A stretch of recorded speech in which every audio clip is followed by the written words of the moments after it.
ये जंग बॉर्डर पर नहीं लड़ी जा रही, ना टैंक नज़र आते हैं, ना धमाके सुनाई देते हैं, लेकिन इस जंग में एक चीज़ ज़रूर गिरती है, डाटा, एतमाद और कभी कभी एक पूरे मुल्क की डिजिटल सांस। और शायद सबसे ख़तरनाक बात यह है कि हमें पता भी नहीं चलता कि फिर हम हमले की जद में आ गए। मैं हूं अशरफ शरीफ और आज हम बात करेंगे उस नई जंग की जिसे साइबर वारफेयर कहा जाता है। और सवाल ये है कि क्या पाकिस्तान वाकई एक डिजिटल जंग में दाखिल हो चुका है? वो खबर जिसने सवाल उठा दिया हालिया रिपोर्ट्स हैं। इनके मुताबिक पाकिस्तान में सरकारी इदारों, मालियाती निज़ाम और अहम डिजिटल इंफ्रास्ट्रक्चर पर दर्जनों बल्कि बाज़ अंदाज़ों के मुताबिक सैकड़ों साइबर हमले रिकॉर्ड किए गए हैं। कुछ हमले नाकाम बना दिए गए, कुछ सिर्फ सिस्टम को स्लो किया और कुछ ने हसास डाटा तक रसाई की कोशिश की। लेकिन असल सवाल ये नहीं कि हमले कितने हुए, असल सवाल ये है कि हमला हो क्यों रहा है और हमला कर कौन रहा है। जंग की नई शक्ल, पहले जंगें सरहदों पर होती थी, अब सरहदें सर्वर्स पर आ गई हैं। एक वक्त था जब दुश्मन को देखने के लिए दूरबीन चाहिए होती थी और अब दुश्मन को देखने के लिए सिर्फ एक आईपी एड्रेस काफ़ी है। आज की दुनिया में जंग 3 बड़े हिस्सों में तकसीम हो चुकी है। फिज़िकल वार यानी जिसे रवायती जंग कहते हैं, इंफॉर्मेशन वार बयानिया की जंग है, और साइबर यानी डिजिटल इंफ्रास्ट्रक्चर की जंग। और पाकिस्तान चाहे माने ना माने तीनों के दरमियान खड़ा है। साइबर हमला असल में होता क्या है? ये सिर्फ हैकिंग नहीं है। साइबर हमले की कई तरह के होते हैं। एक ये कि डाटा ब्रीच होता है, किसी इदारे के डाटा तक गैर कानूनी रसाई। 2 रैंसम वारवेयर, सिस्टम को लॉक करके पैसे मांगना। डीडोस अटैक, किसी वेबसाइट या सर्वर को इतना ट्रैफिक देना कि वो क्रैश हो जाए। और चौथा फिशिंग यानी लोगों से झूठी ईमेल्स या लिंक्स के ज़रिए से मालूमात हासिल करना। ये सब नज़र नहीं आते मगर असर बहुत बड़ा होता है। पाकिस्तान क्यों निशाना बन रहा है, ये सवाल सबसे अहम है। पाकिस्तान आजकल कई वजूहात की बिना पर साइबर थ्रेट्स के दायरे में है। स्ट्रेटजिक लोकेशन है पाकिस्तान की और जियोपॉलिटिकल हॉट स्पॉट पे है। यहाँ रीजनल पॉलिटिक्स, सिक्योरिटी और ग्लोबल इंटरेस्ट जो हैं वो सब इंटरेस्ट पैदा करते हैं। और डिजिटल ट्रांजैक्शन, हम तेज़ी से डिजिटल हो रहे हैं मगर सिक्योरिटी इसी रफ्तार से नहीं बढ़ रही। बैंकिंग ऑनलाइन हो रही है और गवर्नमेंट सिस्टम्स जो हैं वो डिजिटल हो रहे हैं। डाटा सेंट्रलाइज हो रहा है, यानी अटैक सरफेस बढ़ गया है और साइबर अवेयरनेस की कमी है, आम सार्फ से लेके बाज़ इदारों तक। और स्ट्रॉन्ग पासवर्ड्स का तस्वर यहाँ पे बहुत कम है, सिक्योरिटी प्रोटोकॉल्स कमज़ोर हैं, ट्रेनिंग महदूद है। हमलावर कौन है? यहाँ सबसे हसास सवाल आता है। साइबर दुनिया में दुश्मन हमेशा विजिबल नहीं होता।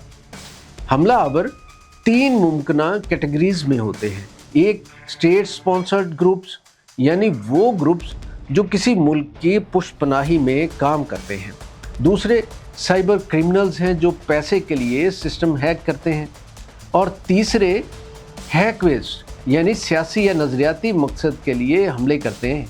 लेकिन मसला ये है कि साइबर वर्ल्ड में अक्सर आइडेंटिटी छुप जाती है और एट्रीब्यूशन यानी किसी ने किया हमेशा वाज़ेह नहीं होता। पाकिस्तान की तैयारी कहाँ खड़ी है? ये सवाल अनकंफर्टेबल है मगर ज़रूरी है। पाकिस्तान में कुछ एडवांस्ड साइबर सिक्योरिटी यूनिट्स मौजूद हैं। बैंकिंग सेक्टर में, प्रॉपर्टी सिक्योर में है, टेलीकॉम सेक्टर है, इसमें इम्प्रूवमेंट आ रही हैं। मगर मजमूई तौर पे चैलेंजेस क्या है? ये है कि स्किल्ड साइबर एक्सपर्ट्स की कमी है, आउटडेटेड सिस्टम्स हैं, फ्रेगमेंटेड सिक्योरिटी पॉलिसीज़ हैं, लिमिटेड पब्लिक अवेयरनेस है। यानी हम डिजिटाइज तो हो रहे हैं मगर डिफेंड कम कर रहे हैं। असल ख़तरा हमला नहीं, डिपेंडेंसी है। एक माहिर टेक्नोलॉजी का अहम असूल है, the more digital you became the more vulnerable you are. यानी जितना ज़्यादा आप टेक्नोलॉजी पर डिपेंड करेंगे इतने ही ज़्यादा रिस्क पर होंगे। आज बिजली के निज़ाम, बैंकिंग, शनाख्ती निज़ाम, मीडिया, हत्ता के एजुकेशन, सब कुछ डिजिटल ہو چکا ہے۔ ایک بڑا سائبر اٹیک ہو جائے تو اثر صرف سرورز پر نہیں، زندگی پر پڑے گا۔ ایک خاموش جنگ سائبر جنگ ہے۔ سب سے خطرناک اس کی بات یہ ہے کہ یہ جنگ اعلان کے بغیر ہوتی ہے۔ نہ پارلیمنٹ میں اعلان ہوتا ہے، نہ میڈیا پر جنگ شروع ہونے کا شور ہوتا ہے۔ بس سسٹم سلو ہو جاتا ہے، ڈیٹا لیک ہو جاتا ہے، سروسز ڈسٹرب ہو جاتی ہیں اور عوام کو بتایا جاتا ہے کہ ٹیکنیکل ایشو تھا۔ نوجوان اس جنگ میں کہاں کھڑے ہیں؟ پاکستان کا نوجوان آج دو طرفہ کردار میں ہے۔ ایک خطرہ بھی وہی ہے، اگر وہ غلط ہاتھوں میں چلا جائے تو سائبر کرائم بڑھ جا سکتا ہے۔ دوسرا موقع بھی وہی ہے، اگر وہ ٹرینڈ ہو جائے تو سائبر ڈیفنس مضبوط ہو سکتی ہے۔ دنیا میں سائبر سیکیورٹی $1 بلین انڈسٹری ہے اور پاکستان کے پاس سب سے بڑا ایسٹ نوجوان ہے۔ عالمی تناظر میں دنیا میں سائبر وارفیئر اور فارمر ملٹری ڈاکٹرائن کا حصہ ہے۔ امریکہ، چین، روس، ایران، اسرائیل، یورپین یونین، سب کے پاس سائبر یونٹس موجود ہیں۔ اب جنگیں صرف زمین پر نہیں، ڈیٹا سینٹرز میں بھی ہوتی ہیں۔ عام شہری کا اس سے کچھ تعلق بنتا ہے؟ آپ سوچ سکتے ہیں یہ تو حکومتوں اور اداروں کا مسئلہ ہے، مگر حقیقت یہ ہے کہ آپ کا موبائل، بینک اکاؤنٹ، شناختی کارڈ ڈیٹا، سوشل میڈیا سب سائبر ورلڈ کا حصہ ہے۔ یعنی آپ بھی اس جنگ کا حصہ ہیں، چاہے آپ چاہیں یا نہ چاہیں۔ ایک چھوٹی سی حقیقت جو خوفناک ہے یہ ہے کہ دنیا میں ہر چند سیکنڈ بعد کوئی نہ کوئی سائبر اٹیک ہوتا ہے اور زیادہ تر لوگ اسے کبھی محسوس بھی نہیں کرتے، کیونکہ یہ جنگ نوائس نہیں کرتی، یہ کوئکلی کام کرتی ہے۔ حل اس کا صرف خوف کافی نہیں، حکمت عملی ضروری ہے۔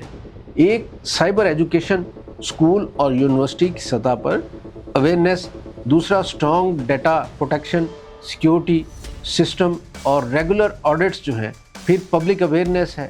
لوگوں کو فشنگ، اسکیمز اور ڈیٹا پروٹیکشن سکھانا ہوگا۔ اسکلڈ ورک فورس درکار ہوگی، سائبر ایکسپرٹس پیدا کرنے ہوں گے۔ اور آخری بات کہ کیا پاکستان واقعی سائبر وارفیئر میں داخل ہو چکا ہے؟ سچ یہ ہے کہ جنگ شروع ہو چکی ہے، مگر ہم ابھی اسے مکمل جنگ سمجھ نہیں رہے۔ اور شاید سب سے بڑا خطرہ دشمن نہیں، غفلت ہے، کیونکہ آج کی دنیا میں جو ڈیٹا کو کنٹرول کرتا ہے وہی نیریٹو کو کنٹرول کرتا ہے، اور جو نیریٹو کو کنٹرول کرتا ہے دراصل وہی مستقبل کو شیپ اپ کر رہا ہے۔ اور اگر ہم نے ابھی اس ڈیجیٹل حقیقت کو نہ سمجھا تو آنے والی جنگیں شاید میدان میں نہیں، ہماری اسکرینز کے اندر لڑی جائے گی۔